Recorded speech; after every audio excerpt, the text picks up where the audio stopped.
बिस्मिल्लाहिर्रहमानिर्रहीम। अस्सलाम वालेकुम। कैसे हैं आप सब लोग। आज हम बनाएंगे बहुत ही मज़ेदार से आसान से पैनकेक्स, तो ज़रूर ट्राई कीजिएगा।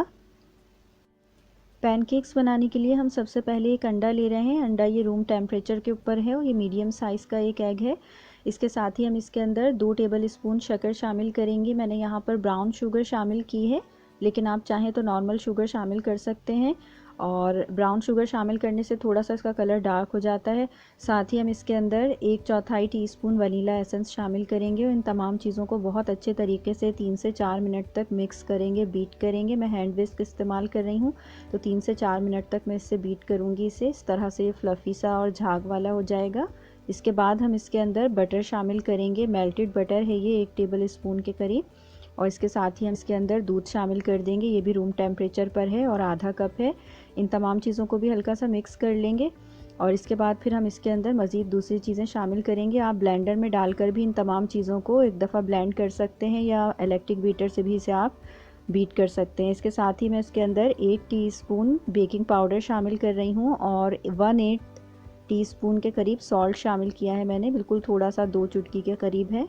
इसके अलावा हम आधा कप के करीब इसके अंदर मैदा शामिल कर देंगे और इन तमाम चीज़ों को दोबारा से 4 से 5 मिनट तक अच्छे तरीके से मिक्स कर लेंगे। बहुत ही अच्छा सा आप इसको मिक्स कीजिएगा ताकि फ्लफ़ी से पैनकेक्स बने।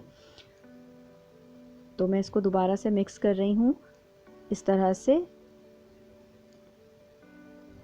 अब हमने एक छोटे से साइज़ का फ्राइंग पैन ले लिया है, क्योंकि इसी साइज़ के मुझे पैनकेक्स बनाने हैं और तकरीबन 4 पैनकेक्स बन जाएंगे बहुत आसानी से इस साइज़ के।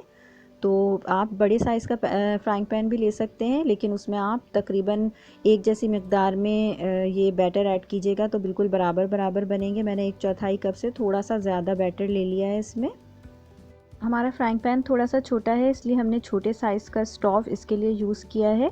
अब हम मीडियम हीट के ऊपर इन पैनकेक्स को पकाएंगे। तो ऑलरेडी ये मेरा पैन ग्रीस था, क्योंकि मैंने इसके अंदर मक्खन को पिघलाया था, इसलिए पहले वाले पैनकेक में मैंने इसके अंदर एडिशनल जो बटर होता है वो ऐड नहीं किया है। लेकिन हर मर्तबा जब हम इसे दोबारा से पैनकेक्स बनाएंगे तो इसको थोड़ा सा ग्रीस कर लेंगे और मीडियम हीट पर हम इन्हें हर साइड से गोल्डन ब्राउन होने तक पकाएंगे। बहुत अच्छे तरीके से पक जाना चाहिए और ये थोड़े से फ्लफ़ी भी बनेंगे। अगर आप इनको बहुत तेज़ आंच पर पकाएंगे तो ये ख़राब हो सकते हैं। तो इस तरह से मैंने अपने सारे पैनकेक्स तैयार कर लिए हैं। पैनकेक्स तैयार करने के बाद मैं इन्हें चॉकलेट सॉस के साथ सर्व कर रही हूँ और इसके ऊपर मैं थोड़ी सी जो पाउडर फॉर्म में शुगर होती है उसे स्प्रिंकल भी करूँगी। इससे बहुत अच्छे से और आई कैचिंग से नज़र आते हैं।